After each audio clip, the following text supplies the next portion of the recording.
All right. Hey. Hi. It's Zach. It's Greg. We are here. So what we're doing this now from now on. We are GenGMs is going to be recorded on location. He's going to fly out to me. I'm going to fly out to him. Every time. Every time. And I think that's a way to minimize our climate impact, is to make sure that we travel as much as we absolutely possibly can. No. Yeah, you were out here because we were doing a live in-person theater event. Yes. At the Klein. It's so much fun to do the redux of that, the part 2. Yeah. Yeah, a lot of fun. Really excited. Glad that we still have Adam involved, and yeah, he's in college now and writing and producing his own plays, which yep. is really cool. Yep. But yeah, so no, always happy to be out here in Winco Studios. Winco Studios. I love having an official name. I had when I first started calling my studios stuff, I lived in a house that had these 2 stone eagles out in the front. So I used to call it Eagle Studios. And then I moved to the other house in New York and I called that Phoenix Studios, not because I had 2 phoenixes, because Phoenix Eye, but because I had I liked phoenixes. I was like studios. And then I came here and I'm like, I can't call it either of those things. And I looked around and some of the names I had were already taken. And I didn't want to create a problem where if I was like something of Wind Coast Studios and people be like, what lawsuit? So I looked around, but Wind Coast does not actually, or before I did it, did not exist as a thing. So hence Have Wind you Coast Studios. trademarked it or copyrighted it? No. You should. I should do that. Otherwise, whoever's listening to this podcast, it's going. Isn't there like an official thing though? Like if you get something like if you do something officially in the public domain, at that point I can, because it's a record of it. Copyright. Yeah, technically. Yeah, I think. Yeah, that's good. I am a copyright lawyer. So. I want us to get involved in high legal battles because it'll get more people to get some experience points. Yeah, out of legal battles. So we got questions for each other. We do have questions for each other. Yeah. Also, too, it should go without saying that the amount of games and tabletop and books and stuff he has here is just amazing. Absolutely amazing. This is mostly my tabletop side on the left side back here. So, like, I have mostly the D&D stuff, at least the more current D&D stuff up top. And then I've got the older stuff, the old red box you can see there, and like the originals and stuff like that. And then down below that, I have things like Tunnels and Trolls, which Zach was introduced to for the first time. Nothing is more GenGMs, by the way, than introducing you to Tunnels and Trolls that I played when I was like 14 in like 1980 something. Like that was pretty good. It's very GenGMs. So. But and also one last thing before we get started, thank you all for people who have been sending questions and who are watching and stuff like that. We're going to try to get those questions in probably this next episode. We'll talk about those. But thank you for and please spread the word about it. So great. So who wants to go first? I'll go first. Okay. So I'm ready. Hopping right into all right. I'm good. The format of GenGMs. Yes. Question 1. Okay.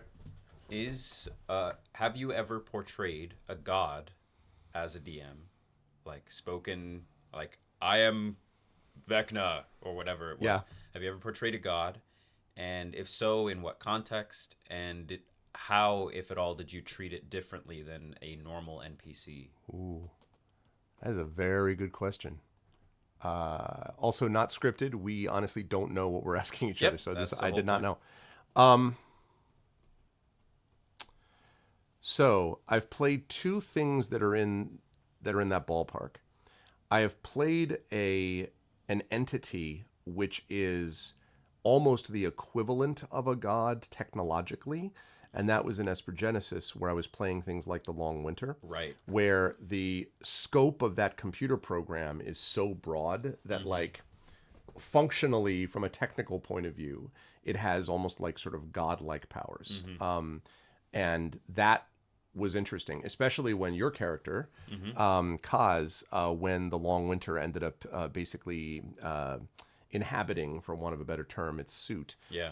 Which, to be clear, by the way, is because these people decided to go after and basically attack the Long Winter in such a way that they basically blew up the base and broke it into several entities. Yeah. So this is all their own fault. No.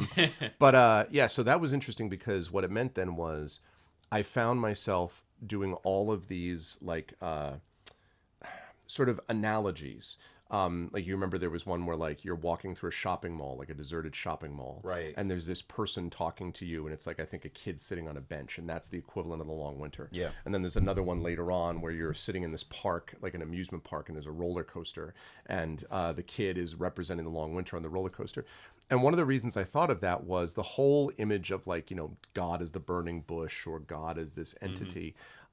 Those definitely have, can have power to them.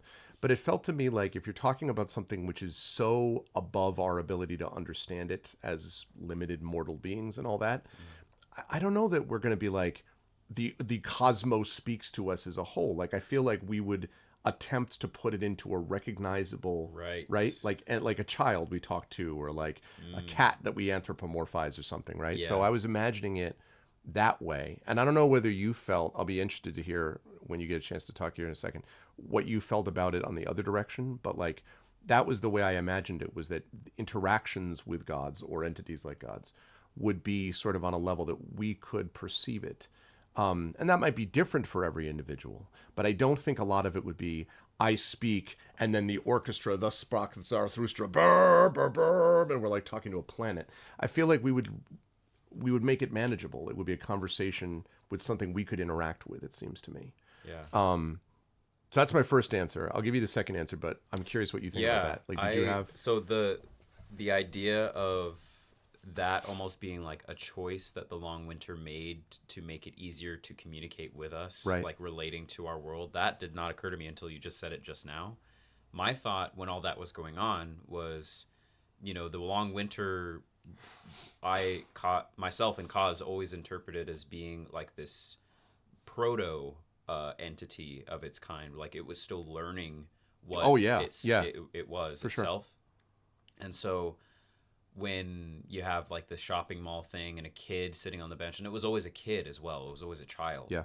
And the roller coaster too. So that I think maybe both things are true of what you were saying. Like it was showing these scenes as a way of communicating to us in a visual and physical way we would understand. Right. But then also it kind of portrayed to me the, I guess, age of the long winter. I think it would have been much different if we met in a corporate office and it was sitting at a desk chair and Yes. we were like, it was like, come in, please, Yes. let's speak.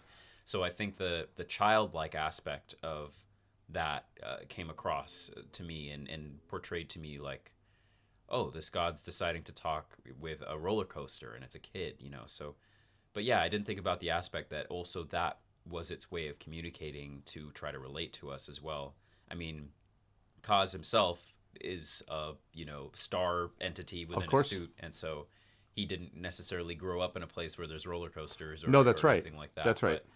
But, I think he still understood the references and everything too. But yeah, no, that all makes sense. Because it's interesting you say that, because there's two things going on there. One, I'm also thinking about resonances with the player and resonances with theoretically an audience, which are not star beings, right? And that are going to want an idea. Generally, there's a couple. We apologize to all Bellari in the audience, but like, right? So there's one of those things. But then the other thing is that, and you're quite right, the long winter was basically young, but with godlike authority or godlike power, and was also confused and was also troubled and was also, for a good portion of it, battling off its psychotic, alter ego that was attempting, its brother almost, that was trying to break in. But the other thing was that it was also picking up and learning from all of the experiences of the Silrain arc, of the people who lived within it, and a lot of them would understand those resonances or the sort of vids of them or things like that. Because Bellari are not a particularly populous race. There's not a lot of them. And so it was a little bit different in that regard. But so I was thinking a little bit of player, I was thinking a little bit of audience, not Bellari. And I was thinking also about what the long winter itself would have picked up on through vidcasts and stuff like this. Like Martha Wells, who's a friend of mine's Murderbot series, is interesting because Murderbot learns a lot about human beings, both from direct interactions they have with them, but also through a bunch of vid feeds. So like basically they love to binge Netflix, and like they're so tired of people like bothering them for stuff. They're socially awkward, they're introverted, they don't want to like deal with other people, and it's really frustrating when they have to. But they're genuinely down deep there. It's a great, great character. But the binge feed stuff is interesting because it means they pick up on all these things, these behaviors, in terms of the way that people operate in the feeds. And on a certain level, like, you know, it's very sophisticated. So Murderbot knows that they don't actually behave the way that you would on, you know, Game of Thrones. Game of Thrones or The Expanse or whatever. Like, it's not exactly how it would work. But at the same time, the creators imagined that that stuff resonated, right? Yeah. And so, and the creators are human. So there was some Right. sense too that understanding what humans, what connects with humans, what resonates with humans, that stuff that even if it's not realistic, it's realistically the case that we want stuff like that. Yeah. You know, a lot of us would like a world in which aspects of Game of Thrones, maybe not the Red Wedding, but you know what I mean? Like aspects of the world would be possible. So those things really actually, I think, make a difference one way or the other. Yeah. To prove that we are in a live environment, we're now going to allow this thing to print out a piece of paper, Yes. which is not what I was planning on having happen during this time. That's what Whatever. happened. Okay. Yeah. So the other thing, one other step about that was I've had one other occasion that I'm trying to remember where the people were dealing with what was the equivalent of a god, and it was basically an elder god. It was a aberrant mind sorcerer. This is actually our mutual friend Rob. His character was a character that made this connection with a creature that was living below this wizard's tower that he had occupied. And it turns out that that creature actually was connected to this elder god. And so an aberrant mind sorcerer, you're learning these things through the process of whispers and comments and, you know, stuff like that. And so that was very much suggestion. That was very much possibility. That was sort of little, you know, hey, think about, if you want to know the details about this, actually, go find the Two Towers and the way that Brad Dourif plays Wormtongue. And if you want to see like the scene with Eowyn in that scene, which is exceptionally done, where he's like walking around her and he's like, you know, you are alone.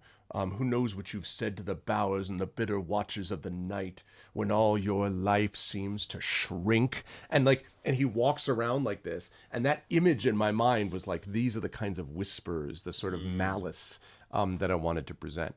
So those are the two cases where I did that. I haven't, though, and I think you have, and I'm curious to see what you think.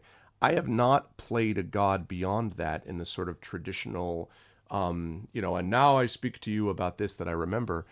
And it's risky, you know, speaking through avatars, for sure. Speaking through, you know, the gods moving in the background, because in D&D, gods tend to be a fact one way or the other. So like moving in the background for these things. The prophecy, I'm running my Eberron campaign right now on my channel, and the Draconic prophecy basically declares the whole plan of what the world will be. And so there are these lines spoken of the Draconic prophecy, which people then have to interpret. But that's not Eberron the dragon coming down and being like, this is what I meant, you know, like here's my PowerPoint on what you should do, right? Like, so it's all couched in sort of mystery and ritual. It's dangerous, I think, to have to play a god speaking directly to a person, not because necessarily the religious angle, but because, I mean, how do you speak about something and from the perspective of something beyond understanding in a way to someone else that they can get, a mortal being, without it seeming patronizing or obnoxious, right? Like Milton in Paradise Lost actually like plays, you know, he writes God. And between the two of them, Satan and God, Satan comes out as by far the more interesting character. Like Satan crashes onto the field after being turned from hell, and he stands up and he's got his massy shield. We're like, this guy's all right. And he's just like, I will do this. And he strides across the land. And God is this obnoxious, like, you know, like basically mocks him, just like, oh, look, I wonder if Satan's going to come up from hell to fight us. What do you think, Jesus? You don't think it's likely? Like literally is having a discussion with us. And Jesus is like, you're right to mock him, Father, because blah, blah, blah, blah. Like God just comes off as this obnoxious, just like, you know, you've got nothing. And that's difficult because why would you want to play a god that comes across as like the worst boss or the most irritating principal. But then the other side of it is something that's so grandiose that how could you possibly convey it? So you have to do it, I think, with rituals, with with equivalence, with storytelling vehicles that allow the brain to get around the concept of talking to something enormous. Because otherwise, I think you either reduce it too far, where it becomes something where you're just talking to someone who like makes some wisecracks, which doesn't feel very godlike to me, or something that is so above our comprehension that it would be like trying to listen to a whale debate, right? Like, whoa, like their language is so slow and ponderous that it wouldn't connect with what we're used to.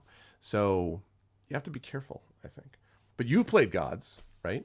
Like, I mean, is that? I guess I would ask: does that happen for you? Like when you have to play a god? I 100% agree with everything that you said in the aspect of like, if this is an entity, oftentimes they're compared in the way that humans to ants is gods to humans sort of thing of like, we could just step on an ant and oftentimes we don't even think about it. And we're, there's people that are like, if I pour molten iron into this ant hive and make a cast out of it, and then we're like, wow, that has a cool formation. And then meanwhile, the ants are like, oh my God. So that relationship equivalent, I think, is something that I keep in mind. So yeah, I'm much of the same thing where it's like once you reach a certain point, or I guess in the case of most gods, if you are at a certain point, because most gods are just gods, it's not like they ascended or something with some exceptions. Their perception of the world is just so different. And so I think oftentimes, yes, it can be hard to speak directly without coming across as condescending or looking down upon the people that they're talking to. But I also think that's kind of the point as well. Is like many gods probably have that perspective of such a wide, omniscient view of what's going on, and fighting off other gods. But I was thinking about I've written it, by the way, just to not interrupt, but just quickly. I've written about the experience of having a character interact with a god. But that character is not even your standard mortal being, right? Like that character is quite magical and powerful in his own right, although not a god. But even then, it's one of those deals where it's like, you can't even look in their direction. You have to look like, so anyway, but writing about it is different. It seems to me even than orally speaking it, in trying to perform it in some way. To act it. What book was that a part of? So for mine, it was this book called Winnie and Wormwood, which is currently looking for an agent, and Winnie and Wormwood, where he interacts with this god because he has to get details about this person that he's with, Winnie, and what she comes from and her situation. But it's very dangerous. I've seen it done also, I should say, in literature exceptionally well in the Wind of the Willows children's book. There is a chapter called Piper at the Gates of Dawn, which is, so you have a non-offensive children's book with Toad, who like gets in all these crazy adventures and all that stuff, right? Then you get Piper in the Gates of Dawn, which elevates to an entirely different level, where they literally meet Pan, and where they can't even look at him, and then Pan removes the memory of having met him, because the reason he does that is because if he doesn't do that, he even specifies it in the chapter. If he doesn't do that, then these small animals would have no lives. The rest of their lives would be spent in this haunting desire. I wish I could go back and see Pan. So he removes it, and they just have this memory of what's left. It's gorgeous.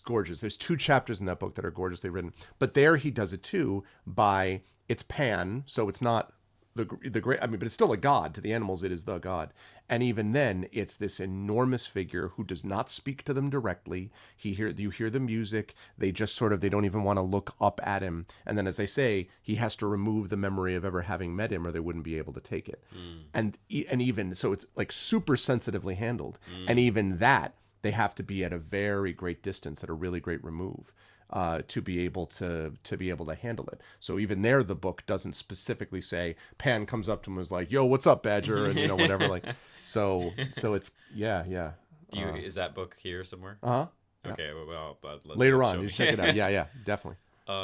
So let's see. I was trying to think, and I'm like, I don't think I've actually played many gods. I could think of the closest time. So. I ran a game in Ravnica where Niv Mizzet it becomes the Guild Pact of Ravnica, which is essentially the most powerful being in Ravnica that has control of all 10 of the guilds. Okay. And in the campaign that I ran, Niv Mizzet went down a path of like tyranny, and the power started to corrupt him. And so in this like 45 session campaign, the end boss was Niv Mizzet at a near like omniscient level of power. Oh, great. So that was fun. But even that too, I don't feel like I did the best justice I could of like, how can you play something that is 30 intelligence, or nearing. And so the some of the depictions of gods or god play that I've done that I really did enjoy, one that comes to mind, which I don't think really counts, it's close, is an archdevil, which is Levistus. So in the lore of D&D, Levistus is the lord in the Nine Hells, is the lord of Stygia, Right. where he originally Geryon was the lord of that hell. Mm-hmm.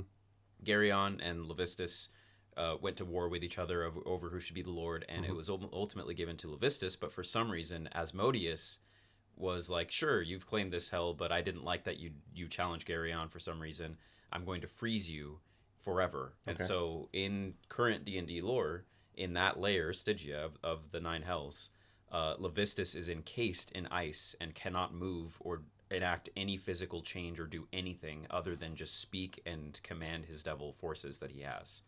And so I was running an Icewind Dale campaign where Levistus has a tiefling warlock that is like the patron is Levistus for her. Okay. And she's an NPC, and most of what's supposed to be done, the warlock herself, Avarice, is meant to be a main character that's like a rival of the player characters as they go through the story. Okay. Session like 20, they encounter Avarice and kill her. Like, it was close to a TPK, but they managed to come out on top, and they just take her out. And so then I was thinking more deeply about like, okay, wow, Levistus's main warlock in Icewind Dale, where the whole story of that is that he, Levistus being the lord of the layer that is the coldest, iciest layer, and he himself being frozen over. His impetus in that adventure is that he wants to somehow gain control over the Frost Maiden. I think that's what she's called. Right. Yeah, the Frost Maiden, to find a way to free himself or something like that. Yeah, I haven't run it. I've heard about Yeah. like that. Yeah. So what I did is the night that they killed Avarice, when they took their long rest, I had Levistus reach out directly to them. And I don't know where this idea came from, but I played him almost like Beetlejuice. So I played him like I was like, okay, what is a near god level of power, but unable to actually physically use that power, only just give telepathic commands of control? He'd probably just be so tired of being in this ice and not able to capitalize on his deals or anything like that he'd probably just be super frank with people. And so I played him out like, yeah, look, man, look, we could make a contract. I'm an archdevil here in Stygia. This is the situation, okay? Either you could do this or you could do that. And I know you just killed my warlock. Good job, by the way. Good job. But and so like I played him like just very, kind of chill, and I got some laughs from the characters, and that's of course exactly what Levistus wants. Is he wants them to like him, so that any deal that then he wants to make, he kind of just has them right in the palm of his hand. So I really enjoyed that, and the players really enjoyed that too, because inevitably they started to get the sense that even though he was so charming, because again, when you're frozen in ice and all you have is your voice, you gotta find a way to convince people. Right. And his voice is the most dangerous thing in that scenario. Right. And so eventually they were like, you know what? Even though you sound so nice, maybe we shouldn't, make any deals with you. And then that's when he was like, oh, all right. And he then turned the dream into a nightmare, and they had to fight a bone devil in their nightmare and everything. And so that was really fun. And then I'm about to, tomorrow, run a session where I am playing the Raven Queen. Right. Vecna herself. Or, well, no. Oh, right, sorry. Yeah, No, not the Raven Queen. But also Vecna, right? Yes. Well, the Vecna is involved because the Raven Queen and Vecna are like mortal enemies, or I guess immortal enemies. So Vecna only came up because the whole reason that Raven Queen is even involved in this campaign, I'm running a Strixhaven campaign, which is Magic the Gathering. This has nothing with traditional D&D, but I created an area where it's sort of like a haven with these druids hanging out, and it's a haven for anyone that needs to. Strixhaven. Yeah, a Strixhaven. You've copyright that. Yeah, and there are also these like planar portals there. Okay. And so a character from Exandria, from Matt Mercer's world, has found their way into Strixhaven to go to this haven, this retreat, almost as a form of like rehabilitation. Okay. And as it turns out, that they are wielding an artifact of the Raven Queen and have been like indentured in her service. Okay.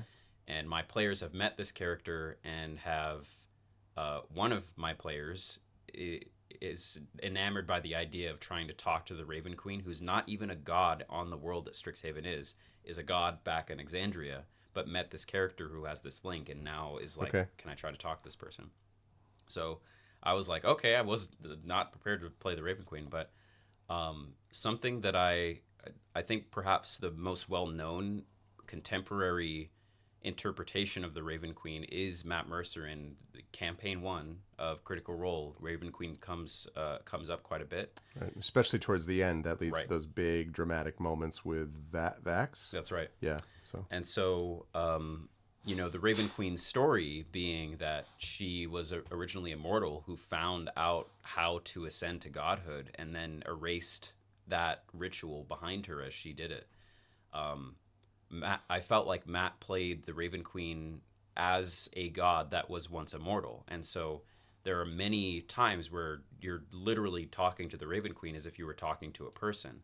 And I feel like, again, in that sense, although there's that still godlike, unknown, mysterious quality, that's fair. It's someone that understood what it meant to be human, or humanoid, I guess. And so I think that's the same sort of thing that I'm going to lean into, where the Raven Queen is still just going to speak, but there will probably be methods to her madness that the players don't necessarily understand. Even though she speaks so plainly, they'll be like, well, wait, why are you doing this? And then that's where the aspect of, well, I'm a god, I can see many, many things that you can't. Yes. Comes in. So that should be interesting. But no, I'm all for the visions and metaphors and strange things in that manner too. It's just hard because of the when you have a creature, when you're talking about like the one god or the gods, but like the word becomes creation, for example, or things like this. And this is common to many sort of religious backgrounds and traditions. The idea that this thing speaks into existence the world, or sings into existence the world. In that scenario, it's hard, it seems to me, to think of it in just like, well, let's sit down and have a conversation for 5 minutes. Like, you can imagine a situation where a godlike entity would create a portion of itself so as to have conversations with people, because that's like how people react to things. But, how would an ant have a conversation with a human? How would a human have a conversation with a creator? Even if there is omnibenevolence associated with it, and in some of the gods that we're talking about, there isn't.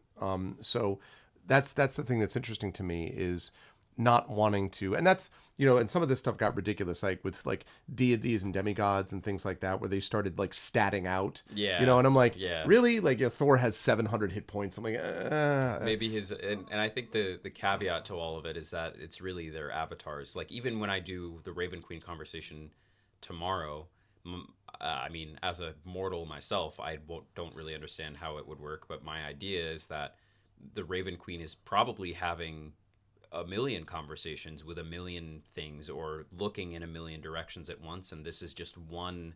A great analogy that I've heard as a way to describe the Eldrazi in Magic the Gathering is the Eldrazi, of course, being these alien, eldritch, Cthulhu-like entities that enter the world and invade it and are like these aliens. Is that the Eldrazi's true forms are like a giant, like galaxy-sized entity that's not even physical. It's like an idea. But when they interface with the mortal world, it's as if that entity is dipping the tip of their finger in a pond.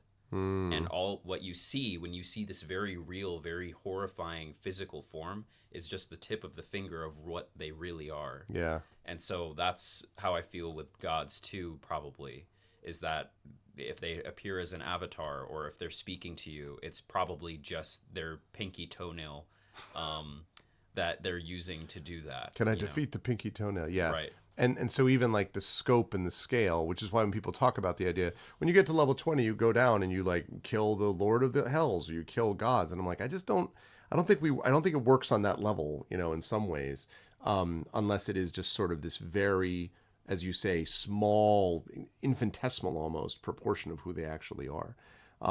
It also, I think, has to be said that, as DMs, in that scenario, it comes from the perspective of a figure of authority that people as players already respect as what is essentially the god of the game. And I'm really trying to be careful about how I say it that way. We are trying, we had a discussion about this yesterday about collaborative storytelling. And so we're trying not to create a scenario where like we're daddy and we're going to tell you what to do. And the kids all like baby birds. Yeah. Like that's not it. Right. But it is the case that because we describe the world, because we establish the parameters, because we referee what occurs, at least within the D&D setting, there is a nature in which you become sort of this, you are the creator of the game anyway.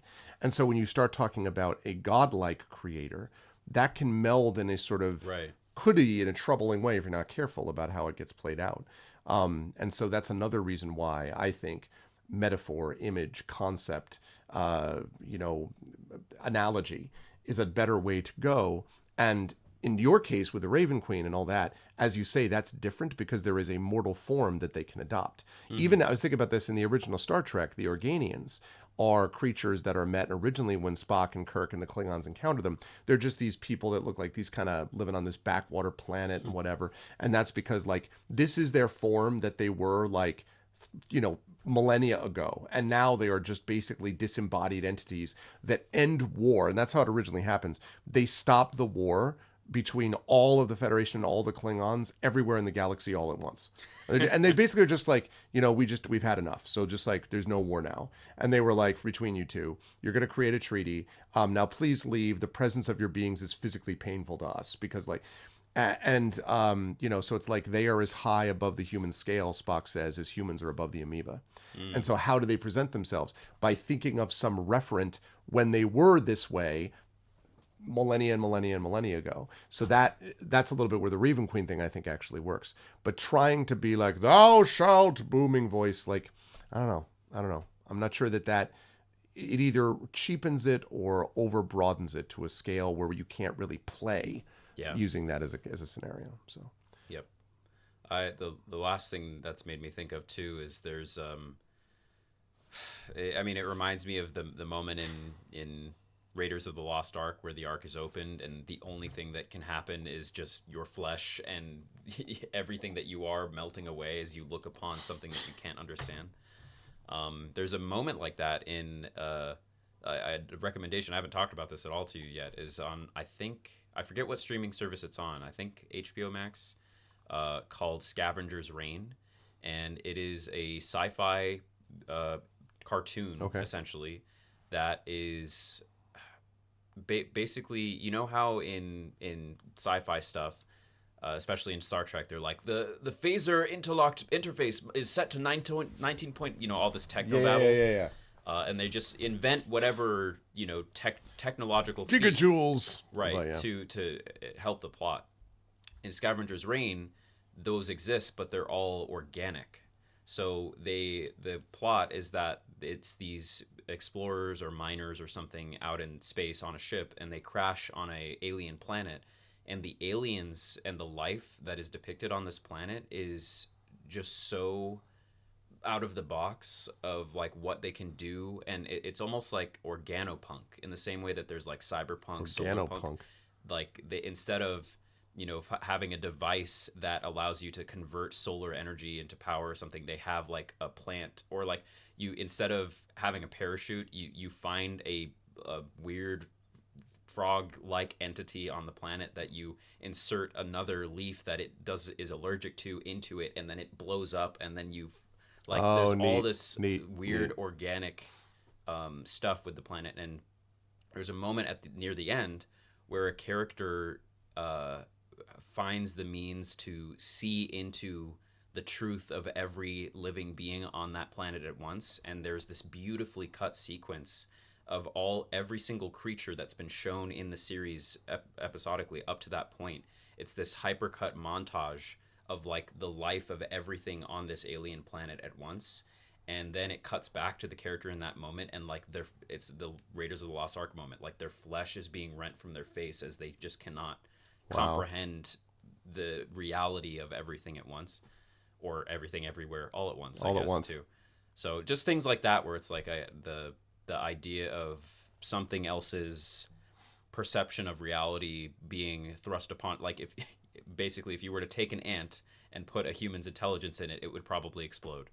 That aspect too, or it would be faceted in such a way that it would only be able to understand it on the level that the brain can handle. Because there's another version of this, right, where you play a god, and the characters that are interacting with the god really only experience the god in the ways that they can. Right. So they might experience him as impossibly bright, or they might experience him as impossibly whatever. Him as the tip of the finger. Yes. Yeah. Yeah, because they can't absorb. Because actually, like philosophically, our brains can absorb an enormous amount, which is why there's this idea, like Emily Dickinson has a poem about the brain being the weight of the sky, because of this idea that like you can hold all of you can fathom unfathomability, which is something that if you really put it to the core of a computer, right, a computer would just collapse. A computer cannot handle that. At a basic level, a computer has to understand that there are binaries, on and off states, right?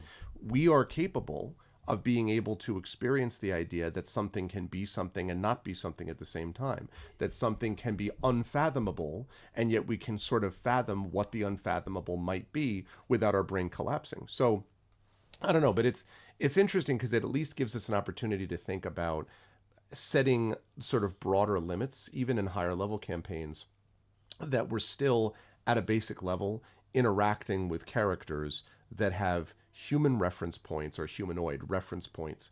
And so they will have those humanoid reference points anyway, in a way, no matter what it is that we try to provide them. And we can describe it, but even then we're describing it in human created and driven language, right? Yeah.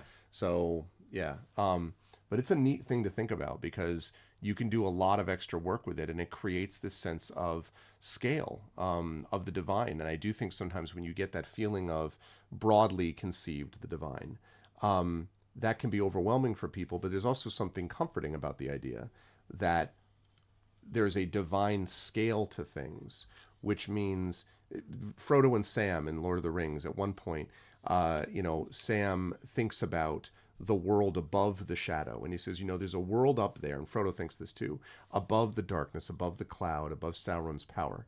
There's a world up there that is not affected by this in the least, that is not impacted. Like nothing down here is mattering to them. And that had to be comforting. Think about Tolkien in the World War I trenches. Had to be comforting to think that at a certain level, there's a world above us which is not affected by Hitler. And World War One, affected by this battle, by the Germans, by the people that were against. And then in World War II, there is a world beyond Hitler. I don't know, but it's interesting to kind of play with those ideas. You just have to be very, very careful about how you do it. Very careful. Yep. Okay, my question for you. So, and I thought about a couple of possibilities for this, but I'm going to take this one first. So I want to ask you about railroading, because we talked about this yesterday a little bit, and I wanted to see about your thoughts about this. So typically we think of railroading as you have the broad-based, people can do whatever they want in the game, and then you have a much more, I have a story and a plot that I want to get through, and so we put it, as we often talk about it, on rails, right? Meaning that it's, point A to point B. You hit this plot beat, you're going to go down here, you're going to explore, you're going to investigate this thing, you'll find that person will come talk to you, there'll be a fight, and then you'll go on to the next thing, and so it's like that. And there are some modules that are very, typically one-shots and sort of smaller ones, that are very railroaded and very just like point A to point B. There are ones that are somewhere in the middle. I think the adventure that we did for Forbidden Library, because it's a smaller one, it's unshot, was not it was a railroad in the sense that you had a goal to achieve, but you could have gone different places to do it in a different order. You could have chosen to go about solving the tests involved in that in a different way. And in fact, there were two rooms. One of Carlos was kind of like, I can't believe you wanted us after the game. He was like, I can't believe you want us to figure out this name. I'm like, you realize you never went to these two rooms, right? And he's like, oh, God damn it, right? Like, so there was other space that people could have done. But it was still railroading. What you couldn't do is just go, I'm just going to sit on the floor cross-legged and just like whistle forever. Like, you did have to do something, and it was something which was not something you would necessarily have even known to choose. So there was a little bit of railroading there. And then you have the broad, wide open, sandboxy, wander around, go anywhere, do anything. So what I want to ask you is about that. It feels to me like we have become, and I thought about this last night when you were telling me about Exandria Unlimited Calamity, which I did watch about the first half hour of. Oh. And you're right, like that opening sequence is from Brennan Lee Mulligan is baller. Like I knew it was good. Glad you liked it. I had heard it was good. Yeah, it's ridiculously good. But it's also very railroaded, which Right. I had heard about that. But it's a good railroad. Right. So I guess the question is, do you feel yourself as a DM, are you drawn, because I have a thought about it myself, but I want to know what you think. Are you drawn to a particular kind of approach to this? Would you prefer, given your druthers, to say you get, I don't know, 20 sessions and you can run a universe that you build and that you make as sandboxy as you like and you can do whatever, or you can have that same 20 sessions and you could be like, I want them, by the time they get to the end of the 20th session, to be able to challenge a god or to be able to do XYZ and to know that that's what they're supposed to be doing. Where do you fall on the spectrum of what adventures? I'm sure you could do both, but is there one that you would prefer in terms of pushing down a path, gently railroading it, or just a very broad, wide open sandbox, do you think? Well, first I'll say is I think I can tell that I'm still in my infancy of DMing, honestly. Like, which is a strange thing to say. I'll do it professionally. Pro DM, I know. And I'm able to do it professionally, but looking at the long view of it, if I am to continue doing this, even to, I mean, at this current moment, you're almost twice my current age, too. So I can't imagine, too, how I'll change and my perspectives will change at that point and then beyond as well. So I truly, understanding that, too, I think my thoughts on it are still developing, and I'm also, I think many things can be true all at once. But immediately, what I think I'm trying to understand right now is I think that railroading, if there is no railroading, let's say that you as a DM create an epic world with all these settings, and this king rules this kingdom, and this queen rules this queendom, and this sovereignty has this, and the Underdark has this going on, and then you drop players in it, and then it's a sandbox. If the kingdoms aren't doing anything to each other, if they're just living their lives but nothing's happening, I think that's worse than a railroad to start first. In the idea, if you just drop them in a sandbox, but then there's no, if the characters do nothing happens. Right. I think there should be a world where there are things that are going to happen even if the characters don't get involved. Right.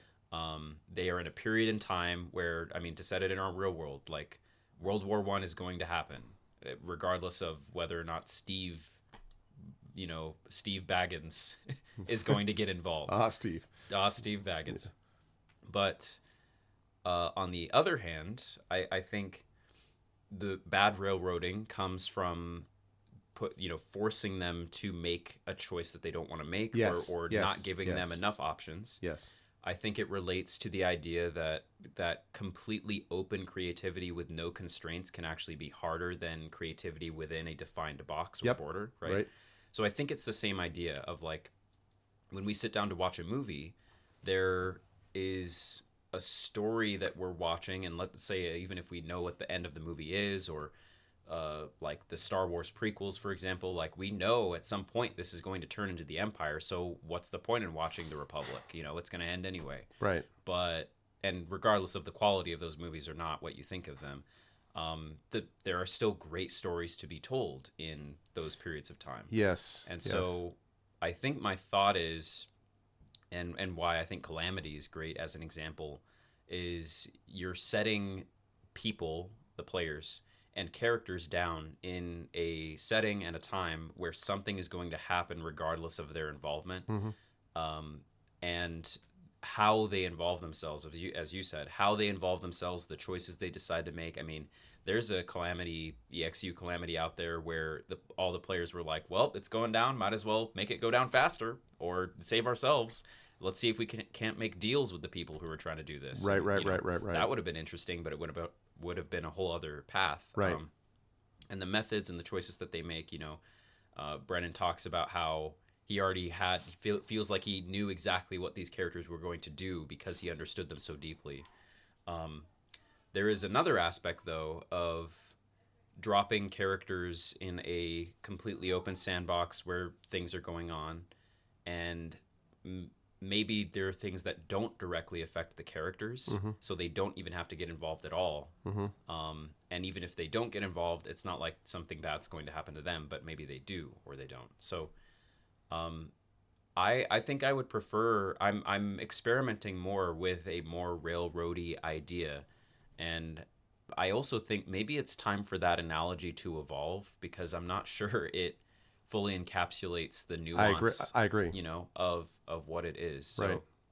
I don't know. I think I don't know. I've been thinking about 1917 lately, which is, I'm not sure if you've seen that movie. It's a movie. You have? I have not seen it. I know of it though. Yeah.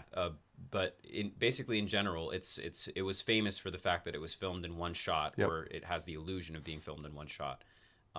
In that you start the movie with two characters that are like sleeping up against a tree, and their captain or corporal or whatever in the army comes up and says, "Hey, I have a mission for you specifically. Choose a buddy." And then the guy looks to his best friend. I'm like, "I'm gonna take you." And they go. They walk. We see every single minute that they walk down into the trenches and then into the command base. Okay. They receive their mission, and of course, good DMing there in the movie is that the plot of it is they have to deliver a message to the front lines, which are miles away, and they can't do it by air because they'll get shot down. They need to go undercover, and not undercover, but through the trenches on Right. foot, and deliver this message to call off their forward assault, because their forward assault at that point is actually a trap that's been laid for them. They found out, and that if all of those forces are sent to think that they're fighting back, all of them are going to die. Okay. And they're going to lose all these kids, or people, but also kids, I Also guess. kids. Yeah. And the character that's chosen for this mission, his brother is one of the soldiers that would be sent to go die if this attack is So not there are your called stakes off. that you got. So Yeah. there are your stakes and your direct involvement in, like, the character wants to do this. And so then the following 2 hours of the movie is minute by minute them taking that mile-long journey, or many miles journey, to get to the literal front line. So it starts way back where there were battles happening, but in the opening of the movie, they're passing by just a bunch of dead bodies in warfare. And then they slowly get closer and closer and closer to where the action's happening now, culminating in the delivery of that message. And in the scope of the war, as sort of the theme of the movie zooms out, you realize this was just one command to advance on the front lines out of years of war. Right. And 1,000 soldiers, 1,000 soldiers saved out of so many that would still die or go out. And so when you look at that scope, you're like, well, God, this was just two guys going to deliver one letter to call off one attack to save 1,000 soldiers in a war that would last still for several more years, or had already been going for several years, Yeah. with thousands and thousands of lives already lost, and another world war coming in a few decades. You're like, okay, what's the point? But it is such a good movie because of the emotional and human moments that you witness these two characters go through, and the plot that they have are forced through as characters, and the Right. character development that they have.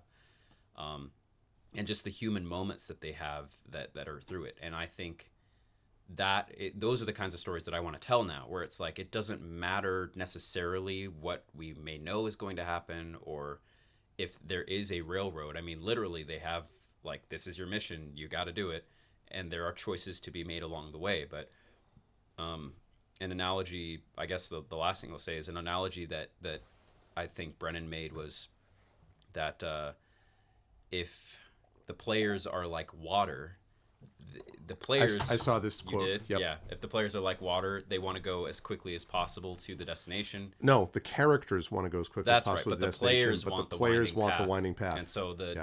DM has to create the winding path, you know? Yeah.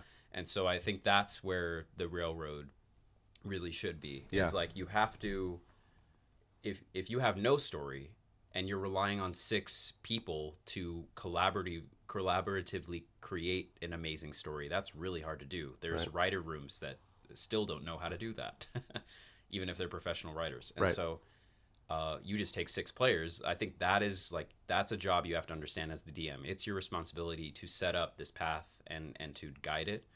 And it can't just be a pool, otherwise it'll have no motion, right? So I think that's the kind of headspace I'm in right now. Okay, that Like, makes there some needs sense to to me. be a goal, there needs to be some direction, Yeah. and give them opportunities for choices along the way. But ultimately, it is a fulfillment of the quote. It is the journey, not the destination, to me. So That makes the difference.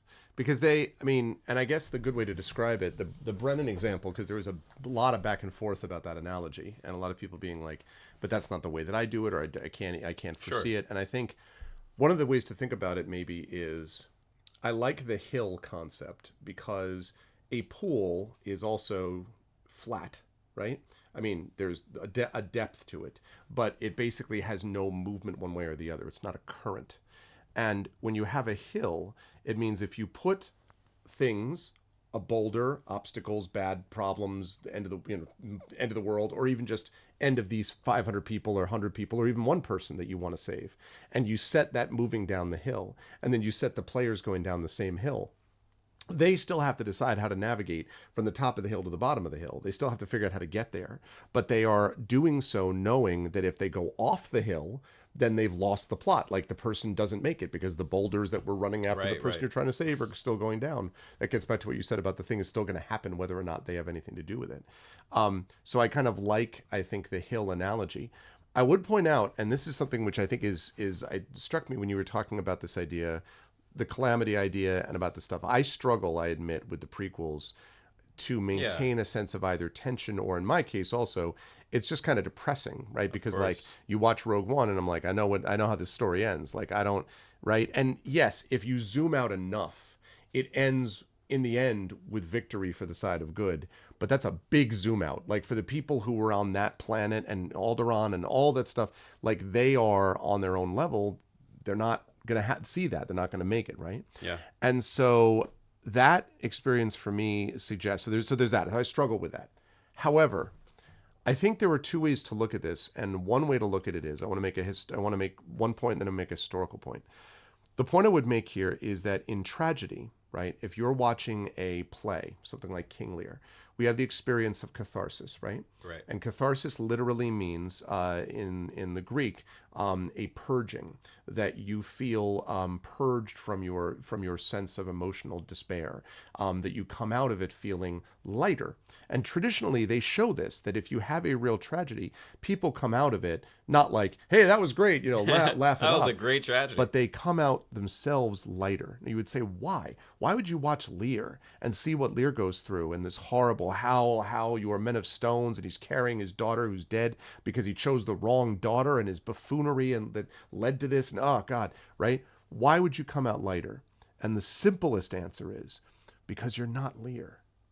Because you're watching the story of Lear, and you don't have to do that. Yeah. It's the ultimate cautionary tale. Yeah. You're not Lear. You don't do that with your daughter. You get to leave the theater and be like, I'm going to hug the people closer to me next time. I am not going to allow myself to be sucked into the ego and the self-absorption and the arrogance that made Lear believe that I could ask people how much they loved me and divide my kingdom based on their answers, which is literally what he does in the first act of the play. It's ridiculous. It's the stupidest thing. And yet he thinks this is a good idea, and it obviously costs him everything. But you're not him. And so I could see a scenario where if you are watching a production of something like Calamity or something like Rogue One, but to use our analogy of what we do here in GMing and DMing, right? That people watching something like that come away from it thinking, maybe I would have made the same choice the characters made, maybe I would have made a different choice, but I don't have to make whatever choice they made because I'm not them. Right. And that means they have a chance to do something differently. And the players themselves, who are not, very important, not their characters, also can decide that what my characters would do, I would not do in real life. Yeah. And I would also choose to do something differently. So in that sense, even the providing of something where the ending feels not predetermined, but where you're like, man, this is all going, we know where this is kind of leading, doesn't feel like you haven't honored the choices of the players or that you haven't, because in the end of it, you've provided a touchstone against which the players can establish later on their own feelings of, man, do I ever want to be like that? Do I ever want to do that? And maybe the answer to some of those questions may sometimes be yes, by the way. Maybe I would, in that scenario, sacrifice myself to save these people. Maybe I don't sacrifice myself in my real life enough, right?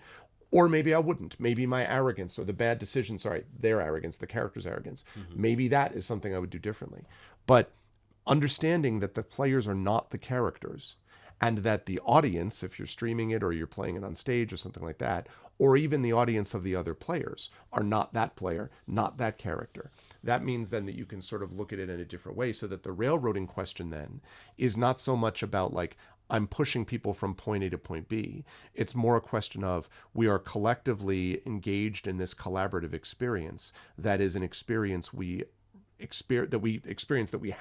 we possess, but it is not an experience that defines us, right, because we are not it. Right. It's something we had. It's something we did together. It's not something that we are fundamentally.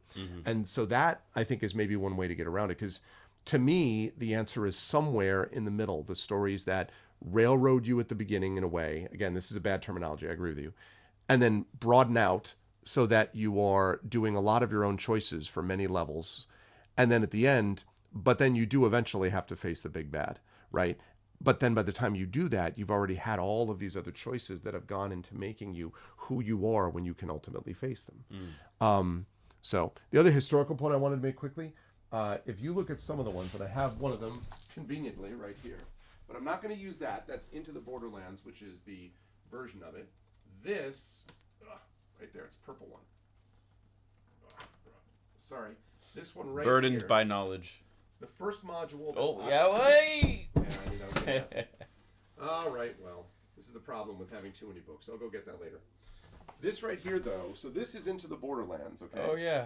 This, however, is Keep on the Borderlands. This is the first module that I ever played when I was in 6th grade.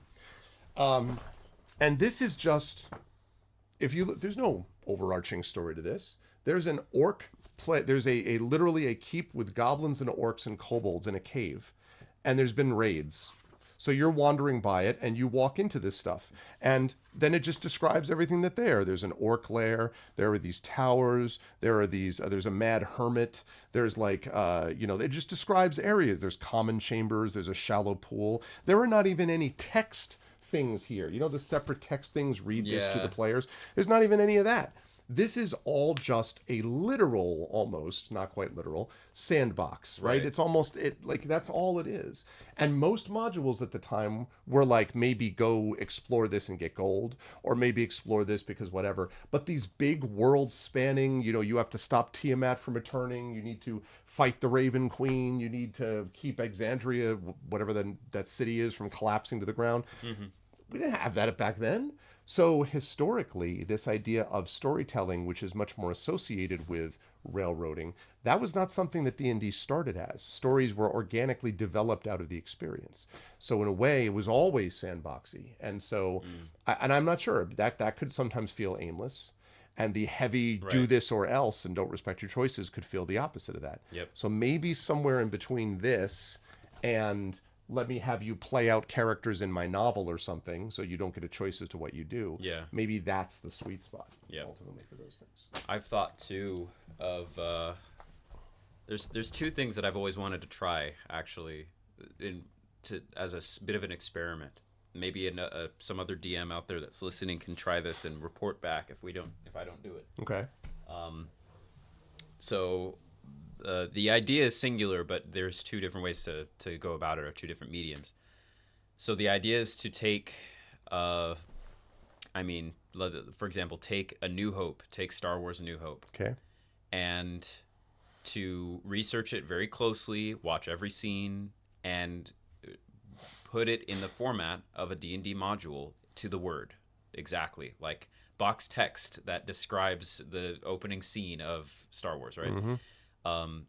And you work in character creation with a player that has never seen and does not know anything about Star Wars. And you, in a way, get them to create Luke. And you're like, okay, you grew up on a farm. Like, there's things that you impose upon them. To see whether he would do the same stuff? Yep, and you throw them in the exact same scenes with the exact same dialogue. You have, the scene where Obi-Wan's like, this is a lightsaber. Right. And you have the encounter where he does the training. And, oh, I knew Anakin. He was a great Jedi Knight. Like, and just see what would happen. That would be so interesting. That is cool, yeah. And I've also thought, there's no way that I would be able to stream this or do any content with it, of course, but that wouldn't be the point. Would be to take another one shot out there, or for example, since we've been talking about it, Calamity, and to assemble it word for word how Brennan assembled that campaign and run this for someone who has never seen and knows nothing about Calamity, and just see, basically the idea being the aspect of take media that has already been executed in a very finite cut way, and then run it for someone that has no idea about that finite cut way, and see what would happen. That's interesting. Yeah. Because I don't know, and I think that would be a great learning experience too, to see how much of that media was really the players and the decisions that they made. How railroady really was it, or this moment in Star Wars could have been different, or would the characters have really acted like that? Like when when Luke is being played by a real person, or you know what I mean? And as much as D&D can be a real person. Not scripted. Like, we're not saying you do this. Exactly. And, depending on too, like, okay, how broad do you go with that? Do you make this a one-on-one session where Luke is the only PC, or do you also make Han Solo a PC and Leia and so on?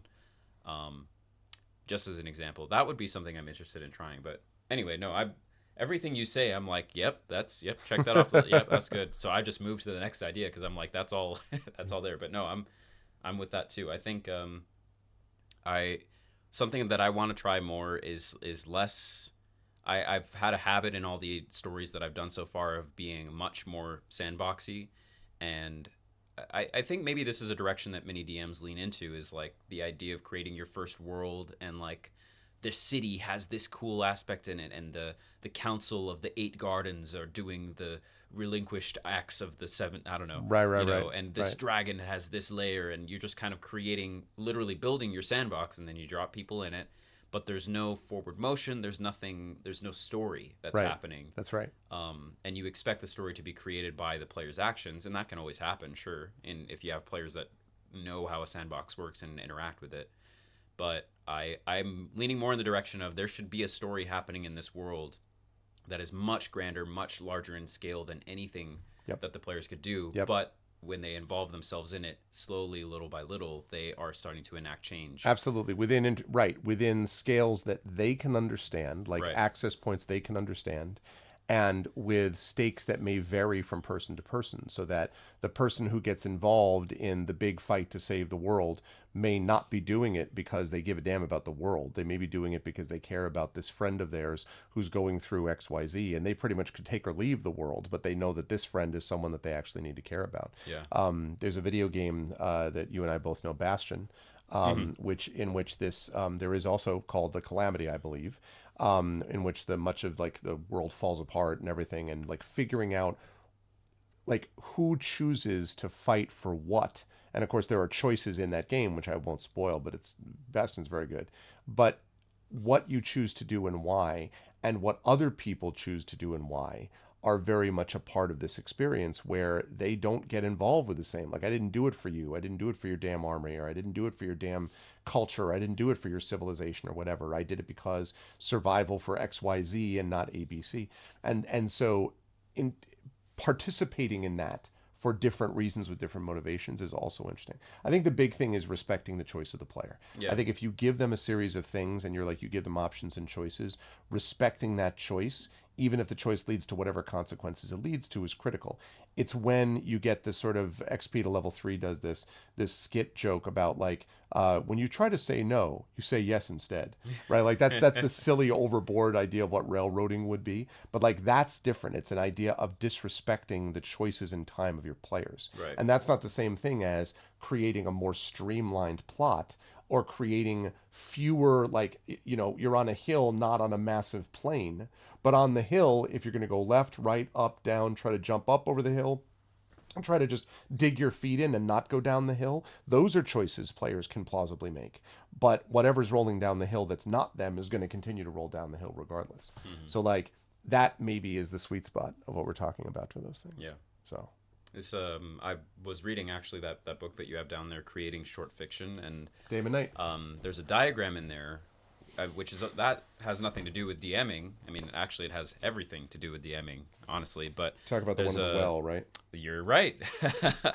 Yeah, that's exactly it. There's a diagram on that page right there. If you're watching our VOD, you can see. So there's a diagram that depicts a character in a well. I mean, I guess you could show the lower one too. Yeah, well, there's that, which is the well. But then there's that one is the other one. Right. And so that's talking about how, it says, here is the character in the middle of a featureless desert. He can go north, south, east, or west. There are no constraints on his movements. There's no story here because it doesn't matter what he does. Right. And the well says, here's another character at the bottom of a well. The well has caved in above him. Here, there's no story because there are too many constraints on his movements. He can't go anywhere. When I saw that, I was like, that's great. And it talks about the ideal right there, which is being this character in a maze, right. basically, It's right? like there's enough choices, but there's just enough constraints, right? Yep. When I saw the well, actually, I was like, well, there. And then you stopped. I was like, well, there is some choices. I don't know. Maybe my imagination is too broad for that analogy, but I liked how he said, the desert, you could go in any direction, and I mean, imagine if you dropped a player in that. Like, you're in a desert. There's desert in every direction. What do you do? And it's like, I go north. And there's still desert. Still desert. Yeah. I mean, even if something happens, there's no like reason to go anywhere. Or even if you put an object or a city or whatever in every cardinal direction, it's like there's just too much choice. Yep. In the well, I was like, well, wait. It's caved in. You could try to remove the rebel, sure. That's the lack of choice, is that the only choice you have is to try to get out of the well. Sure, but you could get out of the well also in any cardinal direction. You could try to dig into the well, you could try to move the cave in, you could try to dig down. I suppose. You know what I mean? So, I don't know. I was like, even a box like that I found more interesting than the desert, of course, but almost equally as interesting as the maze. Because even the maze, I feel sometimes is too much choice of like left, right, or T intersection might be too much to decide. Versus, I think occasionally there needs to be dead ends and boxes that you put players in. Yes. And sometimes the fact that things just don't work. The things don't. Well, the kind of your best laid plans sort of like fail. And then what happens when they fail? What happens to you? What do you do at that point? Yeah. And the thing about the well analogy is that when the thing is caved in above you and blah, blah, blah, You could also make a story about, at that point, you retreat internally. You then think about what the struggle is. How will you perceive what has happened to you? Will you sit there in despair? Will you try to consider something else? Will you imagine your life before they came to the end or anything like that? These are all theoretical choices, but they require you to sort of retreat from the situation that's in front of your face. So you are facing this, I am trapped and can't move. So then you retreat. One of the things he talks about in that book is that this is why sort of doing stories about terminally ill patients where the terminal illness is the sort of core of it, that's not interesting because it doesn't lead anywhere. There's, because people have a tendency, especially young writers, think like, oh yes, and then death, which is the final horror. And it's like, I mean, ish, but like that's not really the component that has value. What has value is what they do separate from that, right? It's not in Cloverfield, it's not the monster attacking that matters. It's what we do set against the backdrop of a natural disaster that happens to be this monster that's attacking. And so that focusing on that thing, that's the thing that's really horrifying. That doesn't increase stakes. That just sort of puts a big wall up that you're like, well, here's the thing, and that'll be the end of it. And we won't be able to get past that wall. Maybe that's related to, I remember reading that about the whole, like, if you write a story about terminal illness where terminal illness is the plot point, is the point, nothing's going to happen. It's just going to be depressing and so on. But if it's a thing that is happening to the character as the character does other things. Absolutely. Yeah. So that's a whole different mindset. Maybe that's then related to these sort of disaster stories or apocalyptic stories, is like, if you make the apocalypse itself the point or the sole focus, then it's just not going to go anywhere. But if it's the thing that's happening while these characters are trying to navigate through their world, so maybe there's some parallel there. Absolutely. Both maybe for the characters inside the world because there's some larger sort of like grace note of hope, but also, again, for the readers in that scenario who read it and go, I'm not that person. And how would I have enacted in that person? And will I live my life differently now, knowing that life is more precious than I gave it credit for on a moment-to-moment basis, rather than always thinking about the next score, the next big thing, whatever, focusing more on the moment because nothing is promised in terms of what the next day will bring. And that's what the message of this movie that I would otherwise seem quite depressing is about. Yeah. That's good stuff. All right. Well, we have gone. That is that's about right for one question. So we are going to do a second one of these long ones, and we will have shorts and longs of all of these that'll show up on our channel. So please do subscribe to us here on YouTube. Thank you for watching us. Spread the word, and we'll be back to you with this don't fall into here. Don't go here, okay, because it's dangerous. Just make sure that you avoid it and take a nice, safer road down the railroad that Zach will put you in, because that's exactly what Zach just said with all the explanation that I just made. I'm just kidding. Yep. We'll talk to you all soon.